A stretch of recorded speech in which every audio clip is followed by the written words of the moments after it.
नमस्कार। क्या 5 राज्यों के विधानसभा चुनाव के पहले भारतीय जनता पार्टी को ठोस इनपुट मिलता जा रहा है कि वह चुनाव मुश्किल होता जा रहा है, दिन पे दिन मुश्किल होता जा रहा है?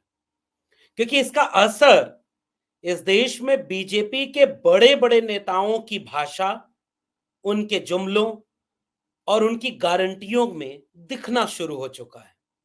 कल मध्य प्रदेश में मोदी और अमित शाह सबकी रैली थी। और अब चुनाव बिल्कुल सामने है। राजस्थान में चुनाव है, छत्तीसगढ़ में है और कल कुछ बयान ऐसे आए जो ये दिखा रहे हैं कि प्रधानमंत्री नरेंद्र मोदी झूठों का सरदार बोल रहे हैं राहुल गांधी को। अब इस पर आश्चर्य नहीं करना चाहिए कि प्रधानमंत्री नरेंद्र मोदी किसी और को झूठों का सरदार बोल रहे हैं। ये सच है, यह अफवाह नहीं है। खुद प्रधानमंत्री नरेंद्र मोदी ने एक एक प्रसंग था बेसिकली, उन्होंने कहा कि जितना आपके हाथ में मोबाइल है सब चीन का बना हुआ है। और इसको याद करते-करते प्रधानमंत्री नरेंद्र मोदी ने कहा कि झूठों के सरदार जमीन पर रहें, जनता के बीच रहें तब न उन्हें सच पता चले। और जनता इधर सोशल मीडिया पर नरेंद्र मोदी के झूठों का अंबार लगाती, झूठों का अंबार। तो अब ये विद्वानों में इस बात को लेकर मतभेद है, एक राय नहीं है कि झूठों का सरदार या सरगना नरेंद्र मोदी जी हैं कि उनके हिसाब से राहुल गांधी है। एक तो इस पर विवाद है। थोड़ा इसका विश्लेषण करेंगे कि किसका झूठ कितना है, कैसे है। दूसरी तरफ भाषा की बात करें तो लगातार मुद्दे बदलते जा रहे हैं। अगर भारतीय जनता पार्टी 2024 के लोकसभा चुनाव के पहले राम मंदिर के मुद्दे पर वोट मांगना शुरू कर दे, अगर भारतीय जनता पार्टी 2024 के लोकसभा चुनाव के पहले 370 को याद करने लगे विधानसभा चुनाव में, पाकिस्तान को याद करने लगे, 3 तलाक को याद करने लगे, ट्रिपल तलाक को याद करने लगे, इसका मतलब आपको नहीं लगता कि बीजेपी के पास अब कोई मुद्दा गिनाने को नहीं बचा? कोई काम नहीं है ऐसा जिसका सकारात्मक ढंग से उल्लेख करके वह जनता से वोट मांग सके कि भाई देखो हमने पहले 9 साल में जो गारंटी दी थी, देखो गारंटी नंबर 1 हमने पूरा कर दिया। मैं अभी आऊंगा, इस वीडियो में आऊंगा, इस पर पूरा एक-एक गारंटी का पड़ताल करेंगे। और तीसरा, आज अमित शाह ने छत्तीसगढ़ में जाकर के कहा कि अगले 5 साल तक, जैसे मैं कह रहा हूं ना कि मुद्दे बदलते जा रहे हैं, जो 2024 के मुद्दे थे, उन मुद्दों को अभी इस्तेमाल करना चाह रहे हैं। जैसे उन्होंने कहा कि 5 साल तक 5 किलो अनाज 80 करोड़ लोगों को अगले 5 साल के लिए भी मिलेगा। गारंटी, मोदी है तो गारंटी है। 5 किलो अनाज 5 साल तक अगले 5 साल के लिए, 80 करोड़ लोगों को। तो प्रधानमंत्री जी आपने ये तय कर दिया कि 80 करोड़ लोग अब अगले 5 साल तक गरीबी रेखा के नीचे रहने वाले, 5 किलो अनाज के लिए मोहताज रहने वाले, ये देश जान चुका है।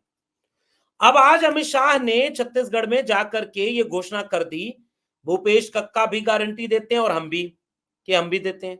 जिनकी खुद की कोई गारंटी नहीं, उसकी गारंटी का क्या मतलब? ये बात कौन कर रहा है? अमित शाह कर रहे हैं भूपेश बघेल को। गोया अमित शाह की अपनी पूरी गारंटी है, मोदी की पूरी गारंटी है, घोषणा पत्र, हमारा घोषणा पत्र नरेंद्र मोदी की गारंटी है। अगर अमित शाह के इस बयान को, और उन्होंने वहां पर कहा ना कि हर माता को, छत्तीसगढ़ की हर माता को 5 साल तक 500 रुपए में गैस सिलेंडर देने का काम बीजेपी सरकार करेगी।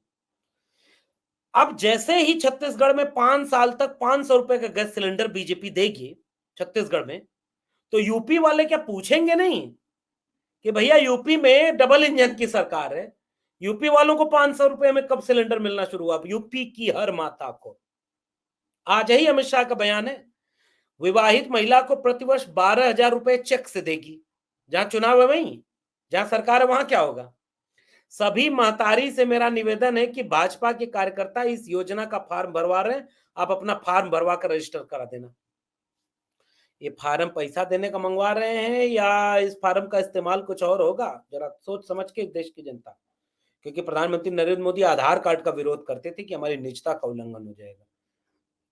ये पूरा उत्तर प्रदेश में हो रहा है। अब भूपेश बघेल के राज्य में जाकर, छत्तीसगढ़ में जाकर अमित शाह और क्या कह रहे हैं? 3 दिसंबर को यहाँ भाजपा की सरकार बनने वाली है। मोदी जी ने गारंटी दी है कि 1 लाख सरकारी पदों पर एक साथ पारदर्शी भर्ती कराने का काम भाजपा करने जा रही है। कहां? छत्तीसगढ़ में। छत्तीसगढ़ बीजेपी अगर वहां सरकार बनाती है तो हर साल, मतलब एक साल में, उनकी गारंटी है मोदी जी की, 1 लाख सरकारी पदों पर पारदर्शी भर्ती कराने का, और ये गारंटी पूरी होकर रहेगी। अब आते हैं, चलिए, अब बहुत सारा है, फिर लंबी है, झूठों की फहरिस्त चूंकि लंबी होती है ना, तो पीएससी भर्ती घोटाले में कितना लोग गए, दुर्ग संभाग को बर्बाद कर दिया, शिक्षा यहाँ की बर्बाद हो गई छत्तीसगढ़ की। अब जो जो बात छत्तीसगढ़ में बर्बाद हो रही है, अमित शाह की चिंता है। अब उत्तर प्रदेश में डबल इंजन की सरकार है, वहां शिक्षा कितनी आबाद है, इसका जवाब देना चाहिए ना। जैसे या तो ये करना चाहिए कि छत्तीसगढ़ में जा करके अमित शाह को बताना चाहिए कि देखो यूपी वालों ने दूसरी बार हमको सरकार बना दिया, हमने कितना रोजगार दे दिया। यूपी वाले जाकर बिहार में रोजगार पा रहे हैं, और बिहार में एक साल में 4.5 लाख नौकरी देगी। जहां बिहार ने करके दिखा दिया, वो अमित शाह जाकर के छत्तीसगढ़ में करेंगे, नौकरी देंगे। मध्य प्रदेश में कितनी नौकरी दी? अच्छा, गुजरात में कोई नौकरी का सवाल है कि मतलब गुजरात की सबसे ऊपर है, कितनी नौकरी दी जा रही है? अच्छा, गुजरात में सिलेंडर क्या भाव है अमित शाह जी? ये सवाल जनता का है, जनता को पूछना चाहिए। तो ये जो अमित शाह जी और नरेंद्र मोदी जी ने एक नया जुमला फेंका है, ये हार का डर दिखाता है। और मेरा विश्लेषण साफ तौर पर ये कहता है कि अ, अभी फिलहाल हार का डर सताता दिख रहा है। क्योंकि कुछ जुमले ऐसे थे जो 2024 के लिए तर्कश में तीर की तरह रखे गए थे। 5 किलो अनाज 5 साल तक बढ़ाया जाएगा, अभी बढ़ा दिया। 500 रुपए में सिलेंडर देंगे। कांग्रेस एक तो जो-जो कह रही है वही-वही वहां से चोरी हो जा रहा है, और वो कह रहे हैं कि झूठों के सरगना। तो 500 रुपए में हर महतारी को सिलेंडर 5 साल मिलेगा। अब ये वाला तो बचा के 24 के लिए रखा गया था ना। यह सब संकेत ये बताते हैं कि भाजपा इन 5 के पांचों राज्यों में बुरी तरह से हार रही है। अलग परिणाम आ जाए चुनाव के समय, उसका विश्लेषण फिर करेंगे। अब आइए जरा गारंटी वाले शब्द पर। मोदी है तो गारंटी है, मोदी है तो सब कुछ। पहले पहले क्या आया था एक जुमला, मोदी है तो मुमकिन है। अब क्या क्या मुमकिन हुआ पता नहीं, देश की जनता को नहीं पता। अब आया है नया स्लोगन, मोदी है तो गारंटी है, और उस गारंटी में झूठों के सरगना कौन? राहुल गांधी। अब चलिए एक एक करके गारंटियों की पड़ताल करें। पहली गारंटी, अगर हमारी सरकार बनती है तो प्रति वर्ष एक एक साल, हर साल 2 करोड़ रोजगार इस देश के नौजवानों को देंगे। पहली गारंटी, 2 करोड़ रोजगार इस देश के नौजवानों को। अब इस देश के उन 18 करोड़ लोगों का आंकड़ा इस देश की सरकार को बताना चाहिए कि नहीं, कि जिनको 9 साल में गारंटी की तरह पूरी करते हुए अपने वादे को 18 करोड़ नौजवानों को रोजगार दिया। इसका आंकड़ा पब्लिक डोमेन में आना चाहिए कि नहीं चाहिए? बताइए भाइयों बहनों, आप बताइए। भाई गारंटी तो वो भी है ना, या गारंटी इन 5 राज्यों के विधानसभा चुनाव के बाद से शुरू हुई है? पहली वाली गारंटी गारंटी नहीं है। भाई गारंटी तो व्यक्ति वही हैं, पद वही है, मोदी जी वही हैं, प्रधानमंत्री हैं, सब कुछ तो सेम है। तो जो बात 9 साल पहले कही गई थी वो भी गारंटी होगी ना। और अगर वो गारंटी है तो 9 साल में 18 करोड़ रोजगार कहां मिला? और सरकारी आंकड़े भी कहते हैं, प्राइवेट सेक्टर के सर्वेस कह रहे हैं 12 करोड़ नौकरी तो कोविड के बाद चली गई, अर्थव्यवस्था उससे नीचे चली गई थी। अब गारंटी नंबर 2, काला धन 100 दिन में ले आएंगे। हालांकि बोला था ये अरुण जेटली जी ने, जो कि मरहूम अरुण जेटली जी अब हो गए हैं। अब उनकी बात है तो छोड़ देते हैं, अब मोदी जी वाली गारंटी की बात करते हैं। भाइयों बहनों, ये बताओ, ये चोर लुटेरों का पैसा ये जो विदेश में जमा है, ये वापस देश में आना चाहिए कि नहीं आना चाहिए? ये चोर लुटेरों का सारा पैसा इस देश में पाई पाई वापस आना चाहिए कि नहीं आना चाहिए? पाई पाई। और अगर ये चोर लुटेरों का पैसा इस देश में हम वापस ले आए ना, तो इस देश के हर गरीब आदमी को मुफ्त में 15-20 लाख यूं ही मिल जाएंगे। एकदम डिक्टो भाषण पढ़ रहा हूं, गारंटी वाला। किसकी गारंटी? प्रधानमंत्री श्री नरेंद्र मोदी जी की। अब बताए, अपना अपना अकाउंट चेक करिए, कितना पैसा आया, आया या गया? नोटबंदी में गया, या जनधन में कुछ आया? जरा पता लगाइए, वो वाला काला धन वाला।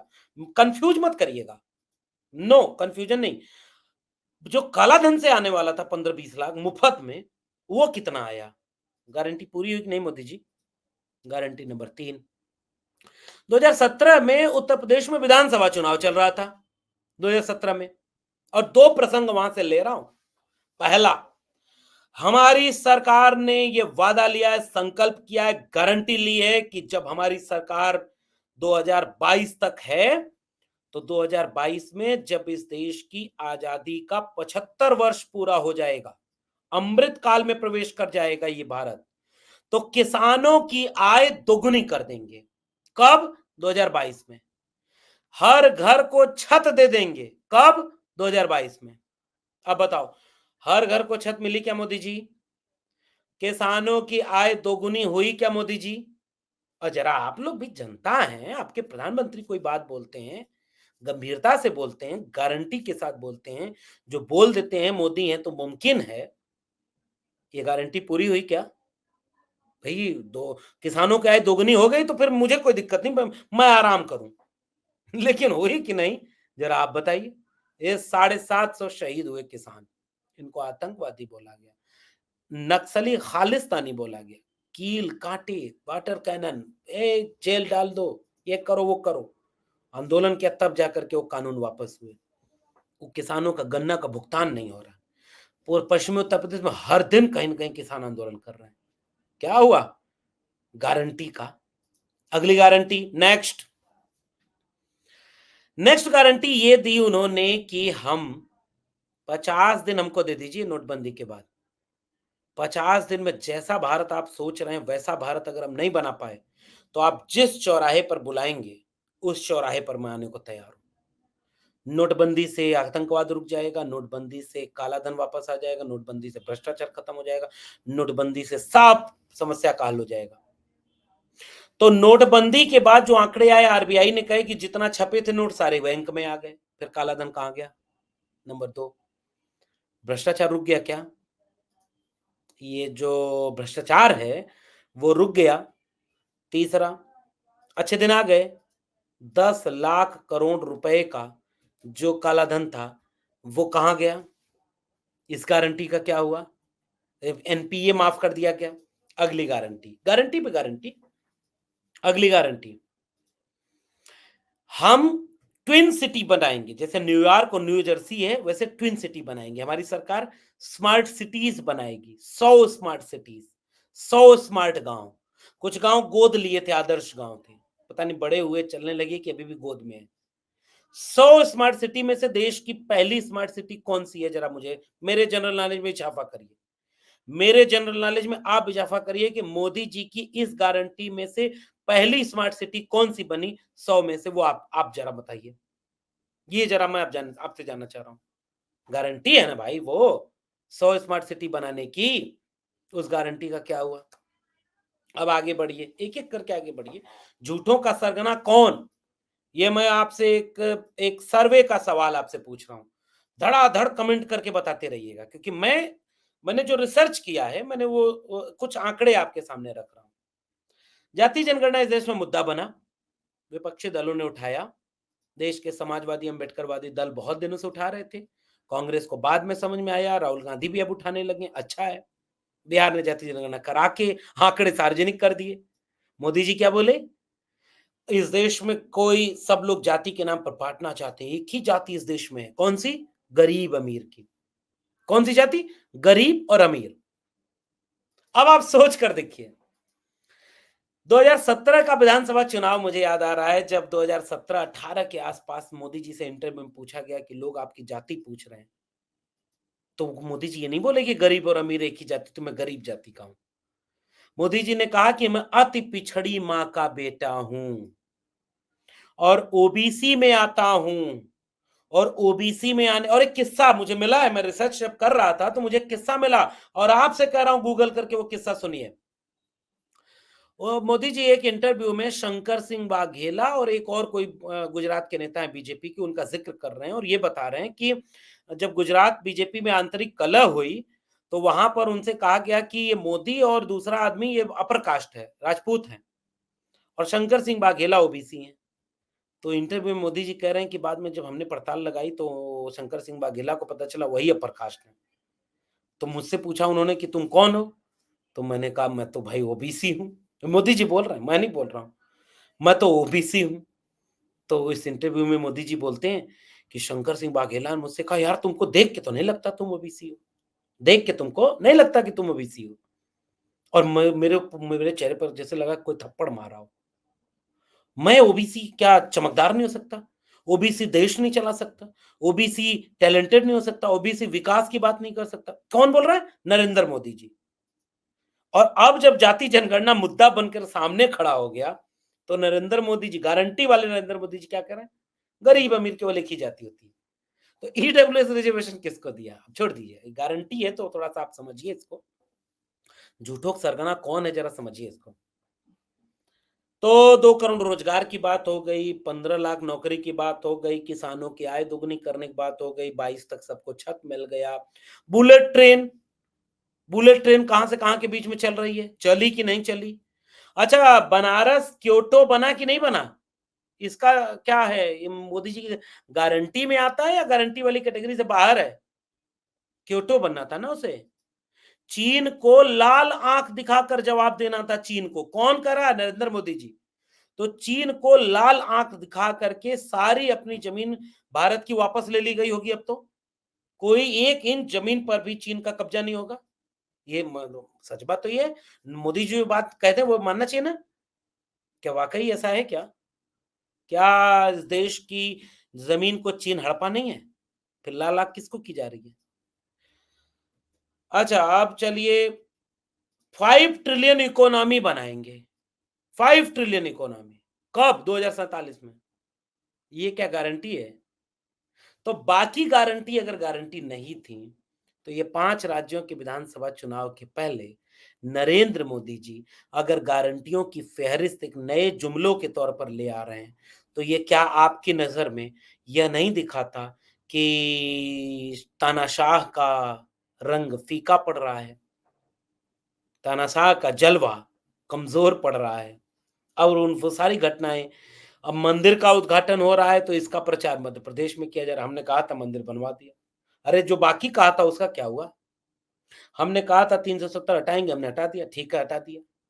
अब बाकी का क्या हुआ? ये गारंटी नहीं थी क्या जो मैं अभी गिनवा रहा था?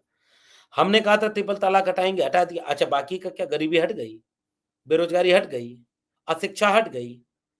एक एक म मतलब मैं तुलना कर रहा हूँ, मैं कोई मतलब ऐसी बात नहीं कर रहा हूँ। मैं इन फ़हरिस्त में एक तरफ गारंटियों की बात कर रहा हूँ जो 9 साल में गारंटी दी गई। तो उन गारंटियों की क्या हुआ नरेंद्र मोदी जी? ये इस देश की जनता जानना चाह रही है।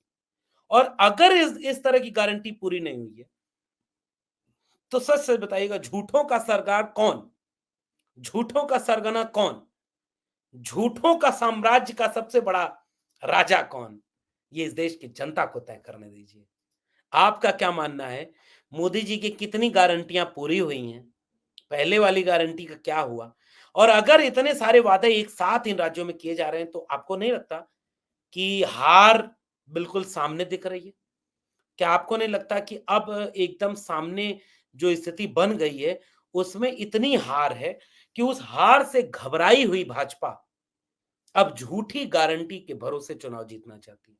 यानी हार से घबराई हुई भाजपा फेहरिस्त बना दी है उन्होंने झूठी गारंटियों की। और मोदी और अमित शाह दोनों मिलकर के इन पांचों राज्यों में जहां-जहां जा रहे हैं, एक से एक झूठे वादे किए जा रहे हैं।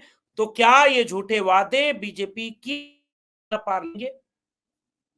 और असल में झूठों का सबसे बड़ा सरगना कौन? नरेंद्र मोदी या कोई और? इस पर मैं जनमत संग्रह कराना चाहता हूं 4 पीएम के दर्शकों। आप कमेंट करके बताइएगा, झूठों का सरगना कौन? फिर मिलेंगे किसी और विश्लेषण के साथ। तब तक के लिए बहुत-बहुत धन्यवाद।